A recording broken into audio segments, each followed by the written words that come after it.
नमस्ते दोस्तों, मैं डॉक्टर धीरज भत्ते, हिंदी विभाग प्रमुख, संजीवनी महाविद्यालय चापोली। आज के इस ऑनलाइन ताशिका में आप सभी का हार्दिक स्वागत है। बीए तृतीय वर्ष ऐच्छिक हिंदी पाठ्यक्रम के अंतर्गत साहित्य शास्त्र इस 11वें प्रश्न पत्र में हम शब्द शक्ति को देख रहे हैं। इसके पूर्व की ताशिका में हमने शब्द शक्ति की प्रस्तावना दी की है और शब्द शक्ति का जो पहला भेद है अभिधा शब्द शक्ति को देखा था। हम जानते हैं कि शब्द और अर्थ के संबंध के अनुसार शब्द शक्ति के 3 भेद या 3 प्रकार किए गए हैं। अभिधा शब्द शक्ति, दूसरी लक्षणा शब्द शक्ति और तीसरी व्यंजना शब्द शक्ति है। एक एक शब्द शक्ति को हम देख रहे हैं। इसके पूर्व अभिधा शब्द शक्ति को हमने देखा था। आज हम लक्षणा शब्द शक्ति और उसके भेदों की चर्चा करते हैं, जहाँ पर मुख्यार्थ या वाच्यार्थ में बाधा उत्पन्न होने के कारण वह अर्थ लोप हो जाता है और उससे संबंधित अन्य अर्थ हम ग्रहण कर लेते हैं। वहाँ पर लक्षणा शब्द शक्ति होती है। उससे निकलने वाले अर्थ को हम लक्ष्यार्थ कहते हैं और इससे 4 जो बातें हैं हमें देखने को मिलती है। लक्षणा शब्द शक्ति के अंतर्गत 4 प्रकार की बातें देखने को मिलती है। देखिए, लक्षणा शब्द शक्ति के अंतर्गत वाक्य या शब्द का जो मुख्य अर्थ है वह बाधित होता है, जिसके कारण उसका मूल अर्थ हम ग्रहण कर नहीं सकते, परंतु यहाँ पर हम लक्षणा शब्द शक्ति के अंतर्गत हम अन्य अर्थ को ग्रहण करते हैं। इस प्रकार की स्थिति जहाँ होती है वहाँ लक्षणा शब्द शक्ति कहलाते हैं। तो यहाँ 4 प्रकार की जो बातें हैं देखने को मिलती है। पहली बात क्या है? मुख्यार्थ में अर्थ ग्रहण करने के लिए बाधा उत्पन्न होती है। शब्द या वाक्य का मुख्य अर्थ ग्रहण करने में बाधा उत्पन्न होती है, पहली बात है। उसके बाद क्या होता है? मुख्यार्थ से भिन्नार्थ प्रकट होता है। मुख्य अर्थ पर बाधा उत्पन्न होने के कारण अन्य अर्थ, भिन्न अर्थ प्रकट होता है। ये दूसरी क्रिया हो रही है। उसके बाद तीसरी, ये जो अन्य अर्थ हम ग्रहण कर रहे हैं, अर्थात ये जो अन्य अर्थ है या भिन्न अर्थ है वह मुख्यार्थ या वाच्यार्थ से जुड़ा रहता है, अर्थात उसी से संबंधित वह अर्थ रहता है। तो ये 3 महत्वपूर्ण बातें यहाँ घटित होती हैं और उसके बाद अन्य अर्थ की प्राप्ति में रूढ़ि या प्रयोजन के आधार पर हम अर्थ ग्रहण करते हैं। यहाँ मुख्य अर्थ में बाधा उत्पन्न होने के कारण भिन्न अर्थ प्रकट होता है और उसी से संबंधित मुख्य या वाच्यार्थ से जुड़ा एक अन्य जो अर्थ है प्रकट होता है और जो अर्थ हम प्राप्त कर रहे हैं वह रूढ़ि और प्रयोजन के आधार पर हम ग्रहण करते हैं। तो इस प्रकार की स्थिति जहाँ होती है वहाँ लक्षणा शब्द शक्ति कहलाते हैं। यहाँ उदाहरण हम देखते हैं कि पेट में चूहे दौड़ रहे हैं। इस उदाहरण में देखिए, यथार्थ में पेट में चूहे दौड़ नहीं सकते।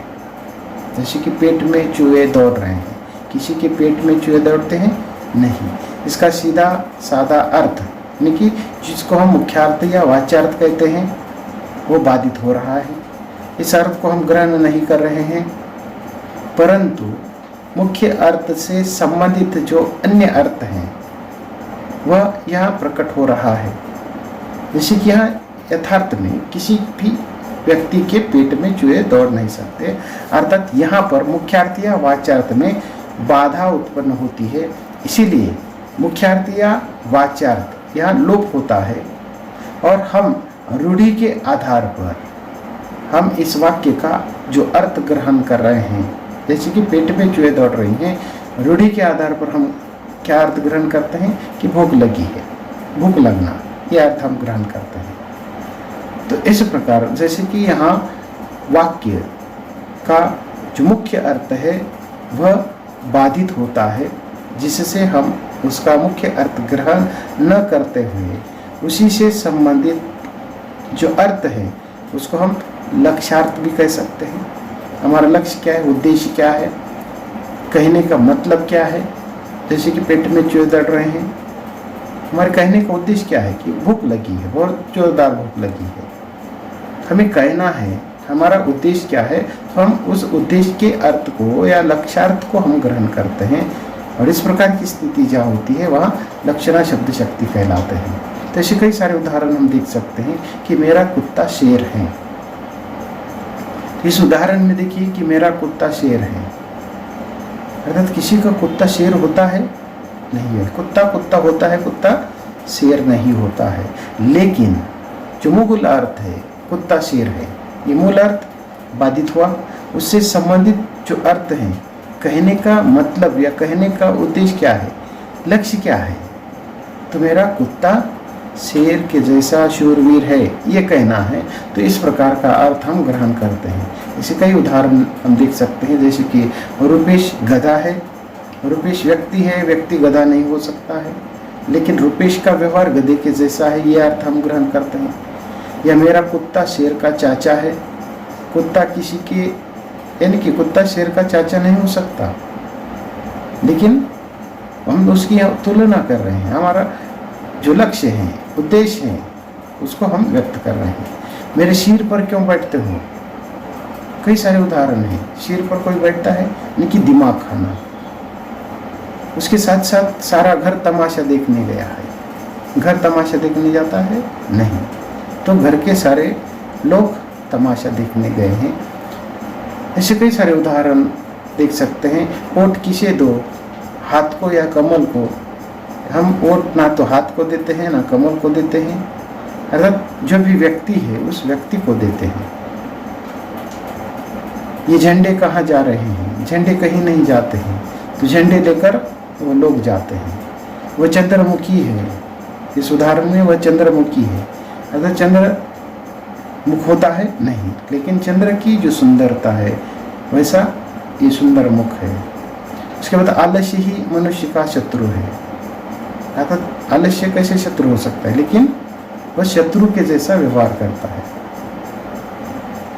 और एक उदाहरण, इस महासमर में 1.25 लाख चूड़ियाँ टूटी। इसका अर्थ क्या है, महासमर यानी कि युद्ध है, युद्ध में 1.25 लाख चूड़ियाँ टूटी। चूड़ियाँ टूटी का मतलब है कि जो 1.25 लाख जो सैनिक थे उनकी मृत्यु हो गई और उनकी जो पत्नियाँ हैं वह विधवा हो गई, उनकी चूड़ियाँ टूटी। तो इस प्रकार का ये लक्ष्य अर्थ हम यहाँ ग्रहण करते हैं। और लक्षणा शब्द शक्ति के 2 भेद किए गए हैं, तो इन 2 भेदों की हम चर्चा करते हैं। तो इस प्रकार लक्षणा शब्द शक्ति में क्या होता है, मुख्य अर्थ बाधित होने से भिन्न अर्थ प्रकट होता है और हम वह अर्थ रूढ़ि या प्रयोजन के आधार पर ग्रहण करते हैं। इस प्रकार की स्थिति जहाँ होती है वह लक्षणा शब्द शक्ति है, अर्थात लक्ष्य क्या है, उद्देश्य क्या है, उसके आधार पर हम अर्थ को ग्रहण करते हैं। तो लक्षणा शब्द शक्ति के भेदों की हम चर्चा करते हैं। सर्वप्रथम लक्षणा शब्द शक्ति के 2 भेद किए गए हैं, एक रूढ़ा लक्षणा है और दूसरा प्रयोजनवती लक्षणा है। तो एक एक प्रकार की हम चर्चा करते हैं। सबसे पहले रूढ़ा लक्षणा शब्द शक्ति को हम देखते हैं। तो ये रूढ़ा लक्षणा शब्द शक्ति क्या है, तो इसमें मुख्यार्थ को छोड़कर रूढ़ि या प्रचलित परंपरा के आधार पर लक्ष्यार्थ का बोध करने वाली शब्द शक्ति रूढ़ा लक्षणा कहलाती है। जैसे कि रूढ़ि के आधार पर हम यह अर्थ ग्रहण करते हैं, मुख्य अर्थ बाधित होता है और अन्य जो अर्थ हम ग्रहण कर रहे हैं वह अर्थ कौन सा है, रूढ़ि के आधार पर ग्रहण किया जा रहा है। तो इस प्रकार की स्थिति जहाँ होती है वहाँ रूढ़ा लक्षणा कहलाती है। मुख्यार्थ को छोड़कर रूढ़ि या प्रचलित परंपरा के आधार पर यहाँ लक्ष्यार्थ का बोध करने वाली शब्द शक्ति रूढ़ा लक्षणा कहलाती है। उदाहरण के तौर पर गुजरात उदार है। इस वाक्य में गुजरात कोई व्यक्ति नहीं है, बल्कि एक प्रांत का नाम है। तो इस प्रकार प्रांत कोई उदार नहीं हो सकता। यह मुख्यार्थ में बाधा उत्पन्न हो रही है और लक्षणा शब्द शक्ति से रूढ़ि के आधार पर जो अर्थ हम ग्रहण कर रहे हैं कि गुजरात के लोग, गुजरात के निवासी, तो ये जो अर्थ है हम यहाँ ग्रहण करते हैं और वह रूढ़ि के आधार पर कर रहे हैं। तो इस प्रकार इस वाक्य में रूढ़ि के आधार पर हम जो अर्थ ग्रहण कर रहे हैं, जिसके लिए रूढ़ि लक्षणा शब्द शक्ति कहा गया है। तो ऐसे ही कई उदाहरण हम देख सकते हैं, जैसे कि कुशाओं को काटने वाला। तो इसमें भी जो मूल अर्थ है वह बाधित होता है और उससे संबंधित जो अन्य अर्थ है उसको हम ग्रहण करते हैं, जैसे कि चतुर या कुशल, ये जो अर्थ है कुशाओं को काटने वाला, अर्थात इसका मूल अर्थ बाधित होता है और उससे संबंधित जो लक्ष्य अर्थ है वह रूढ़ि के आधार पर कुशल ग्रहण करते हैं। ऐसे कई सारे उदाहरण हम देख सकते हैं। तो इस प्रकार जो रूढ़ा लक्षणा है, रूढ़ा लक्षणा में जब किसी वाक्य में रूढ़ि या परंपरा को आधार बनाकर शब्द का प्रयोग लक्षार्थ के माध्यम से किया जाता है, वहाँ रूढ़ा लक्षणा शब्द शक्ति होती है। और यहाँ पर मुख्यार्थ में बाधा होने के कारण रूढ़ि के आधार पर हम लक्षार्थ ग्रहण कर रहे हैं, तो इसीलिए यहाँ रूढ़ा लक्षणा होती है। लक्षणा शब्द शक्ति का दूसरा जो भेद है वह प्रयोजनवती लक्षणा है। तो ये प्रयोजनवती लक्षणा क्या है? तो यहाँ प्रयोजन है, प्रयोजन यानी उद्देश्य है। अर्थात लक्षणा शब्द शक्ति के अंतर्गत यहाँ रूढ़ि और प्रयोजन दोनों के आधार पर हम अर्थ ग्रहण करते हैं, या तो रूढ़ि के आधार पर करते हैं या फिर प्रयोजन के आधार पर करते हैं। रूढ़ि के आधार पर जहाँ अर्थ हम ग्रहण करते हैं वह रूढ़ा लक्षणा है और प्रयोजन के आधार पर जहाँ हम अर्थ ग्रहण करते हैं वह प्रयोजनवती लक्षणा है। प्रयोजनवती लक्षणा के अंतर्गत क्या होता है? जहाँ पर लाक्षणिक शब्द का प्रयोग एक विशिष्ट अर्थ प्राप्ति के प्रयोजन से किया जाता है, वहाँ ये जो शब्द शक्ति है अर्थात प्रयोजनवती शब्द शक्ति होती है। उदाहरण के तौर पर ये जो कुशल शब्द है, जैसे कि पहले कुशल उस व्यक्ति को कहा जाता था जो कुशा यानी घास को आसानी से काट कर लाता था, तो उसको कुशल कहा जाता था। लेकिन प्रयोजन के आधार पर, उद्देश्य के आधार पर यह जो अर्थ है विशिष्ट, यहाँ एक प्रयोजन है और उसके आधार पर हम जो अर्थ ग्रहण कर रहे हैं, कुशल यानी चतुर, होशियार, इस प्रकार का अर्थ हम यहाँ ग्रहण कर रहे हैं। एक विशिष्ट प्रयोजन से यह अर्थ हमें प्राप्त हो रहा है, इसीलिए यहाँ पर प्रयोजनवती लक्षणा शब्द शक्ति होती है। अन्य उदाहरण के अंतर्गत, जैसे कि इसके पहले भी हमने उदाहरण देखा है कि पेट में चूहे दौड़ रहे हैं, या पेट में कभी काँव काँव कर रहे हैं, या पेट में आग लगी। तो इस प्रकार के उदाहरण हम देख सकते हैं। जैसे कि पेट में आग लगी, यानी कि बहुत प्यास लगी है या बहुत भूख लगी है, तो इस प्रकार का अर्थ हम ग्रहण करते हैं। या फिर गंगा में गाँव है, गंगा अर्थात नदी है, नदी में गाँव कैसे हो सकता है? तो यह अर्थ बाधित होता है और उससे संबंधित अर्थ हम ग्रहण करते हैं कि गंगा के तट पर या गंगा के किनारे पर गांव है। तो इस प्रकार ये प्रयोजन है, लक्ष्य है, उद्देश्य है और उसी के आधार पर अर्थात ये जो प्रयोजन है, प्रयोजनवती लक्षणा शब्द शक्ति होती है।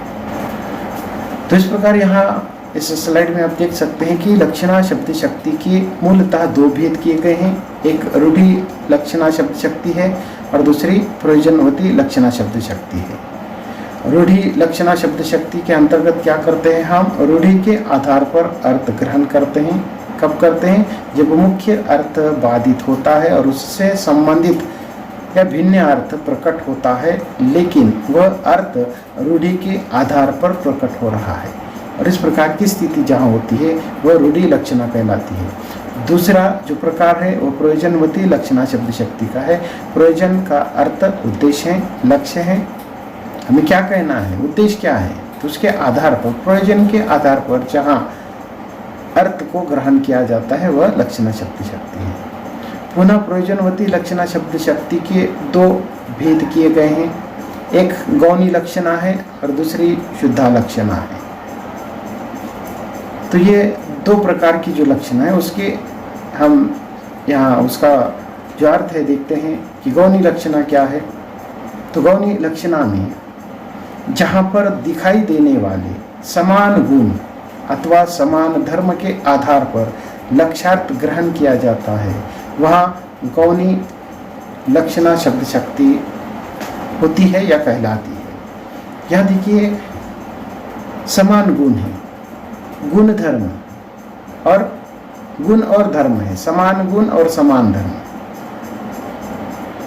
सीधी सादी भाषा में कहना है तो जिस शब्द शक्ति में गुण धर्म के आधार पर लक्ष्यार्थ को ग्रहण किया जाता है वहाँ पर ये गौणी लक्षणा शब्द शक्ति कहलाती है। गौणी प्रयोजनवती लक्षणा शब्द शक्ति है। प्रयोजन है, यहाँ उद्देश्य भी है, उद्देश्य है, लेकिन ये उद्देश्य हम किस प्रकार ग्रहण कर रहे हैं, हमारा उद्देश्य क्या है। उदाहरण के तौर पर जैसे कि चंद्रमुखी है, चंद्रमुखी है, चंद्रमुखी का जो मुख्य अर्थ है, मुख्य अर्थ क्या है, चंद्रमुखी यानी कि चंद्र का मुख, चंद्र का मुख नहीं हो सकता है, मुख्य अर्थ बाधित हुआ। लेकिन जो अर्थ हम ग्रहण कर रहे हैं समान गुण और समान धर्म है, यानी कि समानता यह महत्वपूर्ण है। समानता के आधार पर, समानता के प्रयोजन पर हम अर्थ ग्रहण कर रहे हैं, यानी कि किसी का चेहरा मुख चंद्र नहीं हो सकता है, इसीलिए हम ये जो अर्थ है, मुख्य अर्थ यहाँ बाधित होता है। ग्रहण न करते हुए हम जो दूसरा अर्थ ग्रहण कर रहे हैं वह चंद्रमा के समान सुंदर मुख होने की बात कर रहे हैं या इस प्रकार का अर्थ ग्रहण कर रहे हैं। हम यहाँ समानता किसके साथ कर रहे हैं, मुख की समानता चंद्रमा के साथ कर रहे हैं। यहाँ समानता है, समान गुण है, समान धर्म है, और इन दोनों के आधार पर समान गुण और समान धर्म या समान गुण धर्म के आधार पर जहाँ हम अर्थ को ग्रहण करते हैं वहाँ गौणी प्रयोजनवती लक्षणा शब्द शक्ति कहलाती है। तो ऐसे कई सारे उदाहरण देख सकते हैं। मृग नयनी है, सिंह कटी है या मुख कमल है, तो ऐसे कई सारे उदाहरण हैं। तो हम यहाँ जो मृग नयनी है, नयन यानी आँखें, मृग यानी हरिण, तो उनके आँखों के जैसे सुंदर आँखें होने के कारण मृग के आँखों की तुलना अपने आँखों के साथ करेंगे। या सिंह कटी है, सिंह और कटी, कटी यानी कमर, किसी की कमर सिंह के जैसी है तो उसकी तुलना यहाँ कर रहे हैं, उसकी समानता हम यहाँ कर रहे हैं। तुलना करने के बजाय समानता कर रहे हैं।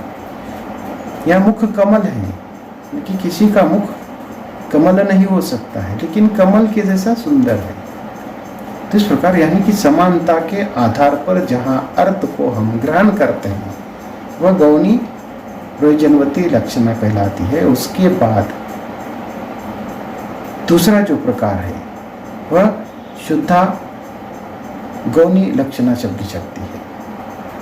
शुद्धा गौणी लक्षणा शब्द शक्ति के भी जो भेद किए गए हैं, अर्थात यहाँ भेद हम उसको नहीं कहेंगे, लेकिन शुद्धा लक्षणा शब्द शक्ति क्या है उसको पहले हमें समझना होगा। शुद्धा प्रयोजनवती लक्षणा शब्द शक्ति के अंतर्गत जहाँ पर गुण तथा धर्म के अलावा, यानी कि गौणी लक्षणा के अंतर्गत क्या कर रहे हैं हम, समान गुण और समान धर्म है उसके आधार पर अर्थ ग्रहण कर रहे हैं, लेकिन इसको छोड़कर समान गुण और समान धर्म के अलावा अन्य आधारों पर अर्थ को हम ग्रहण करते हैं, वहाँ पर शुद्धा लक्षणा शब्द शक्ति होती है। तो यहाँ जो समानता है, समान गुण और समान धर्म के अलावा अन्य कुछ आधारों के आधार पर हम यहाँ अर्थ ग्रहण कर रहे हैं, तो यहाँ शुद्धा लक्षणा शब्द शक्ति होती है। तो ये अन्य आधार कौन से हैं? तो ये इसके 3 आधार हैं। एक सामीप्य है, दूसरा आधार और आधेय है, और तीसरा अंग और अंगी है। तो इस प्रकार गौणी और शुद्धा, ये जो 2 प्रकार प्रयोजनवती लक्षणा की किए गए हैं, उसके अंतर्गत ये 5 प्रकार है। जैसे कि समान गुण है, समान धर्म है, सामीप्य है, आधार आधेय है और अंगांगी है। तो इसके आधार पर हम जहाँ अर्थ ग्रहण करते हैं वो प्रयोजनवती लक्षणा है। लेकिन गौणी के अंतर्गत समान गुणधर्म के आधार पर अर्थ को ग्रहण किया जा रहा है। तो यहाँ ये जो शुद्धा प्रयोजनवती लक्षणा है उसके अंतर्गत हम सामीप्य, आधार आधेय और अंग अंगी के आधार पर हम अर्थ को ग्रहण कर रहे हैं। तो एक एक को देखते हैं। सामीप्य क्या है? तो जहाँ पर कोई वस्तु किसी वस्तु के पास हमेशा रहती है, उसके आधार पर हम क्या कर रहे हैं? अन्य अर्थ ग्रहण कर लेते हैं। सामीप्य यानी कि नजदीकता है, समीपता है। एक वस्तु दूसरे वस्तु के पास हमेशा रहती है, एक वस्तु दूसरे के समीप होने के कारण, अर्थात तो उसके आधार पर हम अर्थ ग्रहण करते हैं। उदाहरण के तौर पर बंदूकें जा रही है, तो इस उदाहरण में जो शब्दशः अर्थ है या मुख्य अर्थ है वह जैसे कि बंदूकें जा रही हैं, बंदूकें जाती है नहीं जाती है, क्योंकि वह निर्जीव है। लेकिन मुख्य अर्थ यहाँ बाधित हुआ। उससे संबंधित जो अर्थ है वह अर्थ बंदूकें जिनके समीप रहती है, हमेशा जिनके पास रहती है, वह या तो पुलिस है या फिर सेना है। तो ये पुलिस या सेना जा रही है, इस प्रकार का अर्थ हम यहाँ ग्रहण करते हैं। जैसे कि बंदूकें जिनके समीप रहती है वे लोग जा रहे हैं, पुलिस या सेना है उनके समीप ये बंदूकें रहती है, तो इसलिए बंदूकें जा रही है, अर्थात पुलिस या सेना जा रही है, इस प्रकार का अर्थ या ग्रहण होता है। उसके बाद दूसरा जो आधार है, आधार और आधेय है। यहाँ एक आधार है, दूसरा आधेय है, एक दूसरे पर आधारित है, किसी आधार पर कोई आधारित रहता है और उससे संबंधित जो अर्थ हम ग्रहण कर लेते हैं उसे आधार आधेय कहते हैं। जैसे कि क्रिकेट में भारत ने वेस्ट इंडीज को हराया। इस उदाहरण में देखिए कि क्रिकेट में भारत ने वेस्ट इंडीज को हराया। जैसे कि क्रिकेट का खेल है, भारत ने वेस्ट इंडीज को हराया है। शब्दशः या मुख्य अर्थ क्या है कि भारत ने वेस्ट इंडीज को हराया। अर्थ बाधित हो रहा है कि भारत वेस्ट इंडीज को कैसे हरा सकता है। इसमें संपूर्ण भारत के लोग और संपूर्ण वेस्ट इंडीज के लोग, इस प्रकार का अर्थ ग्रहण होगा, प्रति यह अर्थ नहीं हो सकता। एक आधार है, दूसरा आधेय है और उसके आधार पर हम जो अर्थ ग्रहण कर रहे हैं, यहाँ पर भारत की टीम तथा वेस्ट इंडीज की टीम, इस प्रकार का अर्थ हम ग्रहण करते हैं। भारत और वेस्ट इंडीज ये आधार है और उनकी जो टीम है वह आधेय है। भारत पर आधारित ये टीम है, वेस्ट इंडीज पर आधारित ये टीम है। तो हम अर्थ क्या ग्रहण कर रहे हैं? क्रिकेट में भारत ने वेस्ट इंडीज को हराया। इसका जो अर्थ हम ग्रहण कर रहे हैं कि क्रिकेट के खेल में भारत की टीम ने वेस्ट इंडीज की टीम को हराया। इस प्रकार का अर्थ हम ग्रहण कर रहे हैं और ये जो अर्थ हम ग्रहण कर रहे हैं वह आधार और आधेय के आधार पर कर रहे हैं। अन्य एक उदाहरण हम देख सकते हैं कि भारत चीन से बातें कर रहा है। भारत और चीन ये 2 राष्ट्र हैं और ये आपस में बातें कर रहे हैं। ये कैसे हो सकता है? इसका जो मुख्य अर्थ है वो बाधित हो रहा है। इसका मुख्य अर्थ क्या निकलता है कि भारत के लोग चीन के लोगों से बातें कर रहे हैं। भारत चीन से बातें कर रहा है, यानी कि भारत के लोग चीन के लोगों से बातें कर रहा है। तो ये मुख्य अर्थ बाधित होता है और जो प्रयोजन है, उद्देश्य है, वह आधार आदि के आधार पर हम इस प्रकार का अर्थ ग्रहण करते हैं कि भारत के प्रधानमंत्री चीन के प्रधानमंत्री से बात कर रहे हैं, या फिर भारत के विदेश मंत्री चीन के विदेश मंत्री से बातें कर रहे हैं। तो इस प्रकार का अर्थ हम यहाँ ग्रहण करते हैं।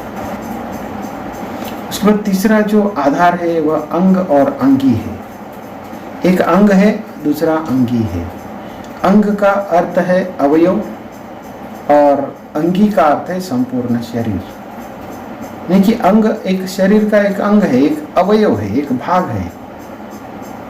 तो इसके आधार पर जैसे कि एक दूसरे से अलग नहीं हो सकते, अवयव शरीर से कभी अलग नहीं कर सकते, और संपूर्ण शरीर का अर्थ हम यहाँ ग्रहण कर लेते हैं। उदाहरण के तौर पर जैसे कि मेरे पैर घर की ओर जा रहे हैं, इसका मुख्य अर्थ क्या है कि पूरा शरीर नहीं जा रहा है, केवल पैर जा रहे हैं। मेरे पैर घर की ओर जा रहे हैं, बाकी शरीर नहीं है। तो ये मुख्य अर्थ है, केवल पैर जा रहे हैं, ये मुख्य अर्थ निकलता है, लेकिन वह बाधित हो रहा है।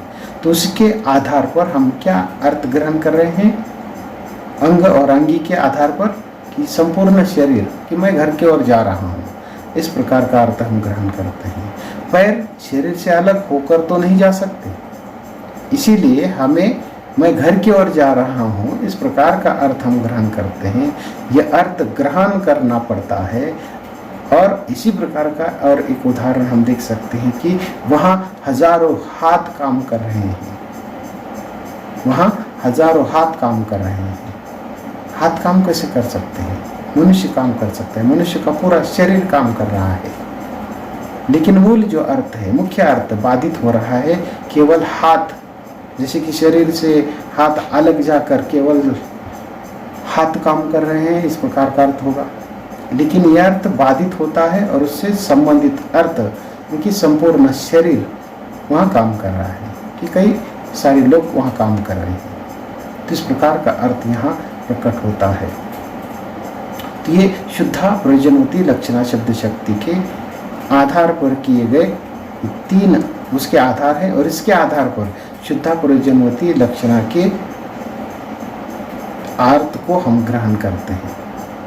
उसके बाद हमने देखा है कि प्रयोजनवती लक्षणा के जो दो भेद हैं, एक गौणी प्रयोजनवती लक्षणा है और दूसरी शुद्धा प्रयोजनवती लक्षणा है।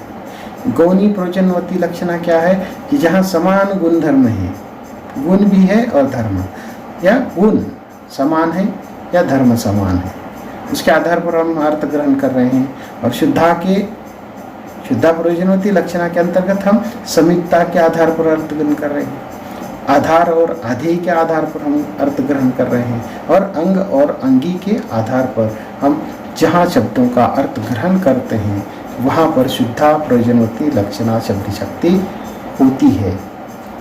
उसके बाद हम गौणी प्रयोजनवती लक्षणा शब्द शक्ति के भी दो भेद किए गए हैं, उसकी भी हम चर्चा करते हैं। एक है उपादान गौणी प्रयोजनवती लक्षणा शब्द शक्ति, और दूसरी है लक्षण गौणी प्रयोजनवती लक्षणा शब्द शक्ति है। तो ये उपादान गौणी प्रयोजनवती लक्षणा शब्द शक्ति क्या है, या उपादान लक्षणा क्या है?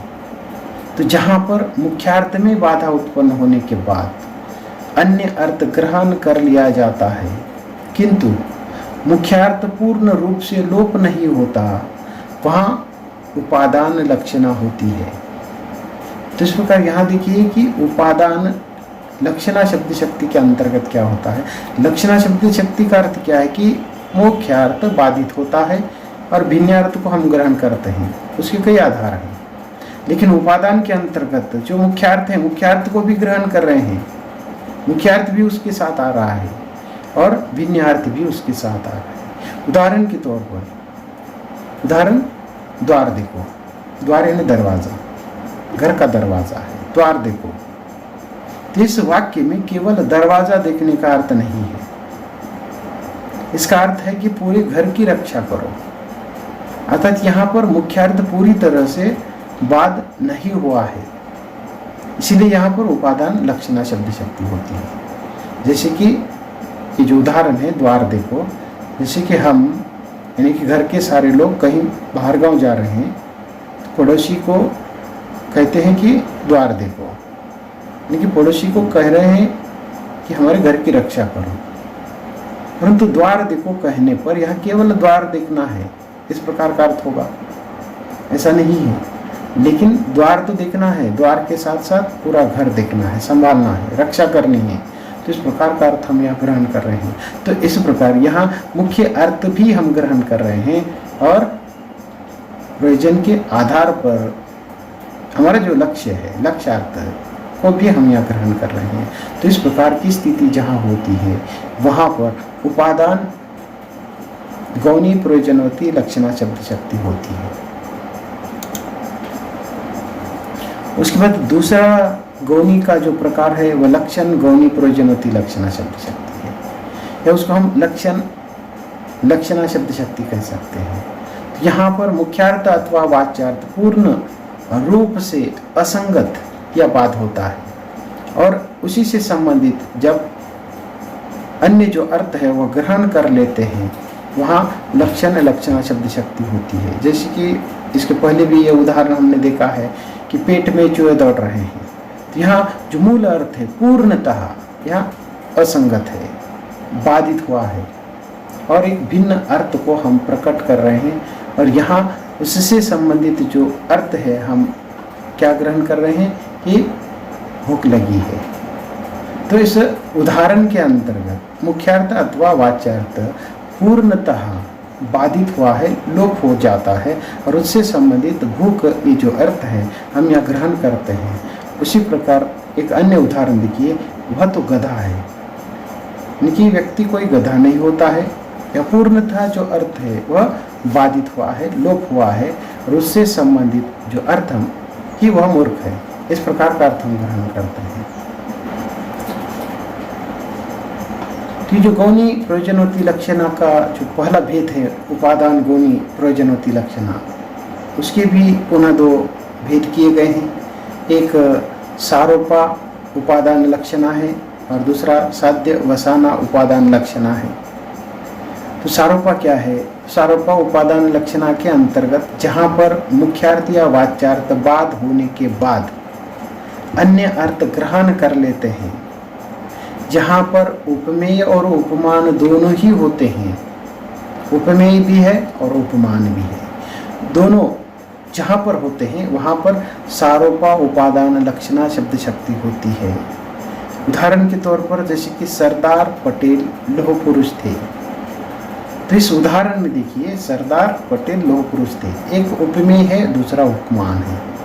सरदार पटेल लौह पुरुष, तो यहाँ देखिए सरदार पटेल उपमेय है और लौह पुरुष उपमान है, और इसका अर्थ क्या है कि सरदार पटेल लोहे के समान मजबूत और शक्तिशाली थे।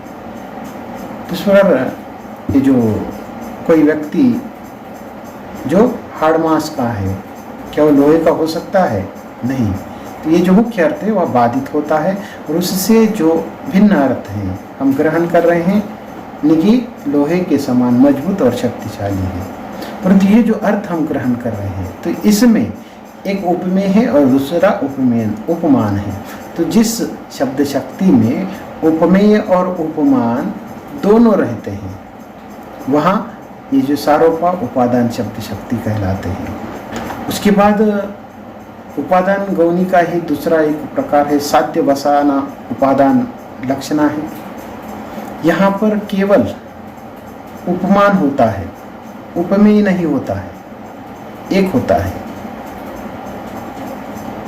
यहाँ दो में से एक होता है। कौन सा होता है? उपमान होता है, उपमेय नहीं होता है। तो भी हमें उपमेय का यहाँ बोध होता है, उसका ज्ञान होता है। वहाँ पर साध्य वसाना शब्द शक्ति कहलाते हैं। उदाहरण के तौर पर जैसे कि महल के लिए झोपड़ी बनी जाती है, महल के लिए झोपड़ी बनी जाती है। तो इस उदाहरण में देखिए महल और झोपड़ी उपमान है, उपमेय या नहीं है। उपमेय क्या है? तो इसमें उपमेय नहीं है तो भी हम उपमेय हम यहाँ ग्रहण कर रहे हैं। उपमेय इस उदाहरण में उपमेय कौन है? धनवान है और गरीब है, ये उपमेय है। और उसका यहाँ बोध हमें हो रहा है, ज्ञान हो रहा है। इसलिए यहाँ पर साध्य वसाना शब्द शक्ति होती है। तो इस प्रकार महल के लिए झोपड़ी बोली जाती है। महल किसका प्रतीक है? धनवान का या अमीर का प्रतीक है। झोपड़ी गरीब का प्रतीक है। तो इस प्रकार धनवान के लिए गरीब बलि जाता है। तो इस प्रकार का आधार हम यहाँ ग्रहण करते हैं।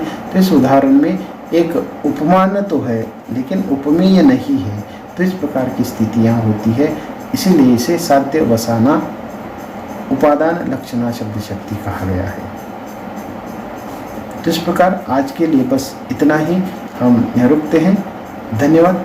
अगली ताशिका में शब्द शक्ति का जो तीसरा प्रकार व्यंजना शब्द शक्ति है उसकी चर्चा हम करते हैं।